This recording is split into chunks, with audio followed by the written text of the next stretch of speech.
Olá, amigos aprendizes do Evangelho. Hoje vamos comentar o capítulo 14 do livro Caminho, Verdade e Vida, cujo título é Em Ti Mesmo, baseado numa fala de Paulo, que está em Romanos, capítulo 14, versículo 22, que diz assim: Tens fé? Tenha em ti mesmo diante de Deus. Fé em nós mesmos, Apolônia? O capítulo é muito bom, né? E o capítulo, Emmanuel traz, assim, um capítulo específico falando para que a gente tem que acreditar em nós mesmos, né?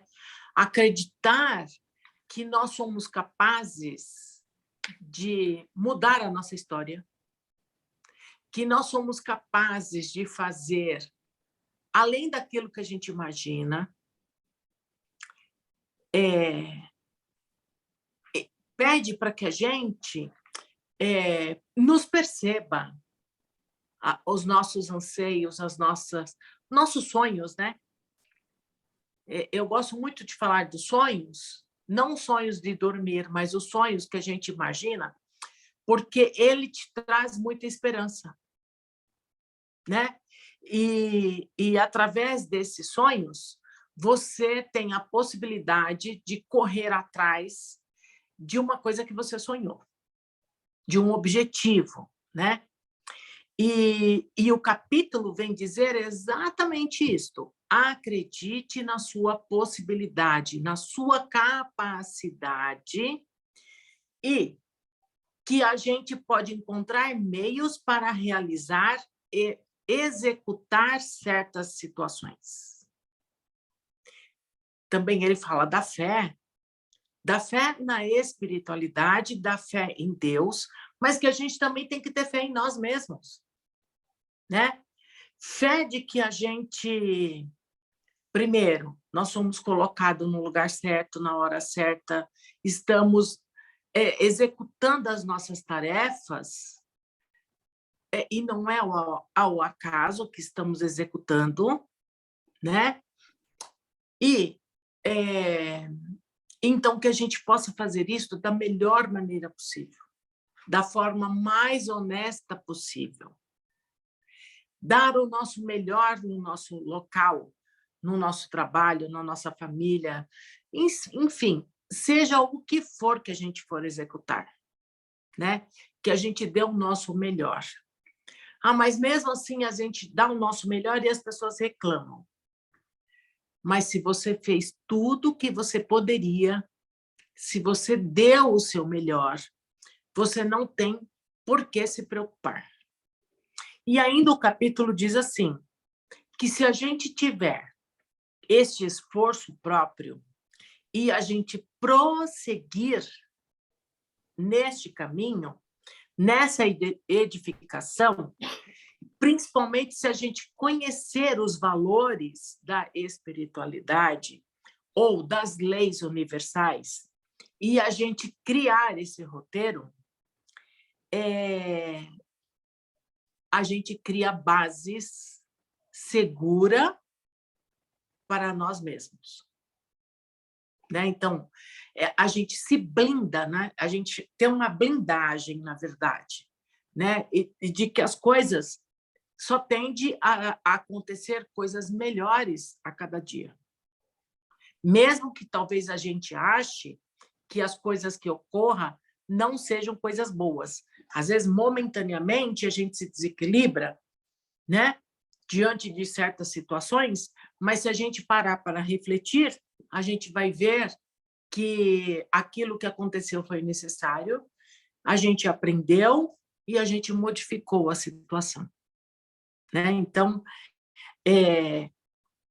eu bato muito nisto, né? Nós somos capazes de mudar a nossa história.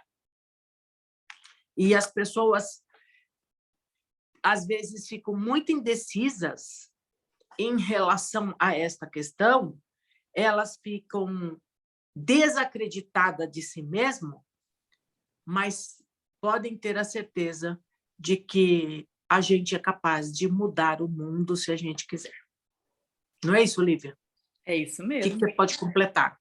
Achei esse capítulo importante porque realmente é muito mais comum falar-se sobre fé em Deus, né? Que obviamente é essencial, né? Ter aquela verdadeira confiança na divindade, como você falou, a gente está no lugar certo, está tudo certo, acreditar na perfeição das leis do universo, só que Deus não faz pela gente.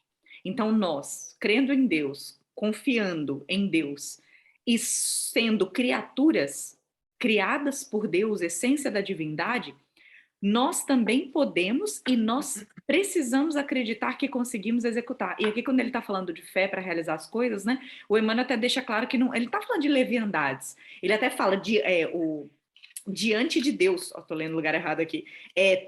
Como o Paulo fala, tem em ti mesmo, tem fé em ti mesmo diante de Deus. No que a gente tem que executar mesmo, visando a nossa evolução.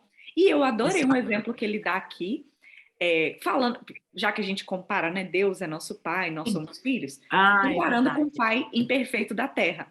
Imagina, o pai imperfeito da terra, ele até fala assim, pinta um quadro de felicidade para o filho, projeta e tudo mais. Mas o pai não realiza pelo filho. Não adianta nada, né? O pai ter recursos, ter toda a expectativa, o filho confiar no pai. Mas o filho tem que fazer, o filho tem que seguir sua vida, o filho vai ter que tomar suas próprias decisões. E ele tem que usar todos os recursos, toda a educação que ele recebeu do pai para executar.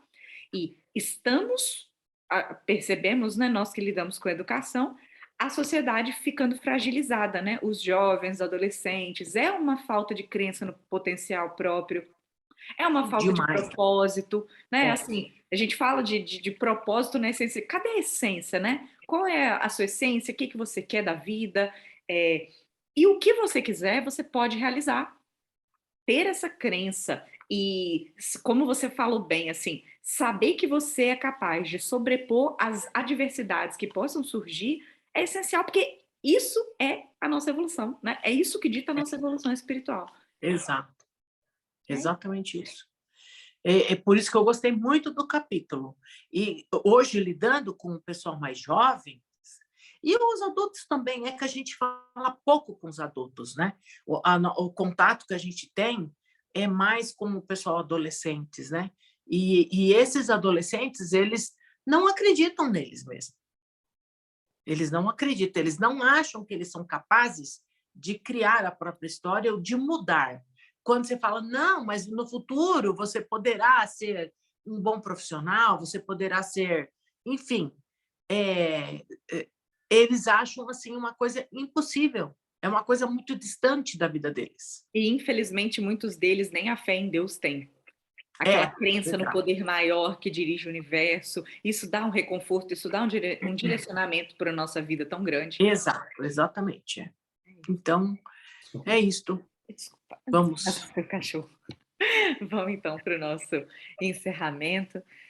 Vamos lá, então. De focar nos nossos sentimentos, voltar a nossa atenção ao compartilhamento de energias boas que recebemos tanto da espiritualidade, quando nos sintonizamos aqui com esse estudo, quando pensamos sobre os bons propósitos da vida, sobre tudo que podemos realizar, sentimos aquele ânimo, sentimos aquela paz, e essa paz nos envolve, fortalecendo as células do nosso organismo, porque assim nós damos motivação e coragem para elas também, para elas trabalharem bem, lutarem, tendo fé também em si mesmas, para lutarem contra os vírus, as bactérias que invadem o nosso organismo, para que possamos enfrentar todas as adversidades também mentais, toda a influenciação a que estamos sujeitos nessa encarnação.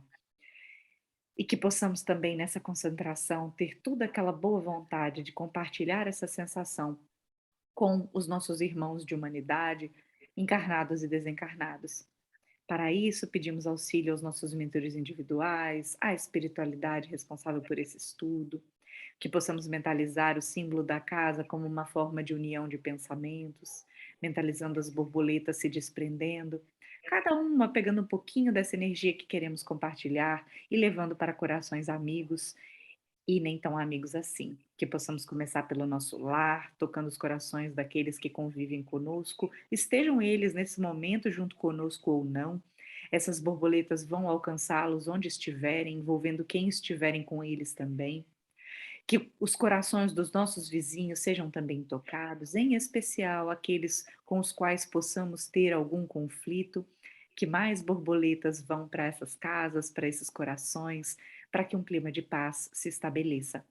Expandimos assim por todo o nosso bairro, toda a nossa cidade, todo o nosso estado e, por fim, envolvendo todo o nosso querido Brasil, em especial, levando paz para a cidade de Brasília, levando despertamento aos corações de todos os gestores responsáveis pelo nosso país, seja em âmbito federal, estadual ou municipal, que suas consciências sejam despertadas para tomarem as melhores decisões em benefício da população, em benefício também da evolução do nosso país. Expandimos assim também para os outros governantes, para que suas mentes e corações sejam tocados, para que todos os povos recebam também essas nossas energias, em especial região de conflito, região de fome e miséria extrema, região de ganância exacerbada, que todo o desequilíbrio perante a lei divina possa ser amenizado com essas nossas boas intenções, com essas nossas vibrações. Que todo coração em sofrimento, seja esse sofrimento físico, mental, emocional, espiritual, que possa ser aliviado e que estas nossas energias sejam direcionadas também para o mundo espiritual. Aqueles irmãos que sofrem, que perambulam angustiados, sem direcionamento, sem o devido despertamento para receberem ajuda, que possam ser auxiliados pelas nossas vibrações. E também vibremos por aqueles que persistem no mal, para que aos poucos seus corações possam despertar. Deixamos assim as nossas vibrações finais para que a espiritualidade amiga utilize onde for mais conveniente e que possamos tentar manter em nosso lar, manter dentro dos nossos corações esta paz que agora aqui desfrutamos, essa motivação e essa fé em nós mesmos que refletimos agora. Que assim seja. Graças a Deus. Até a Até próxima mais. semana.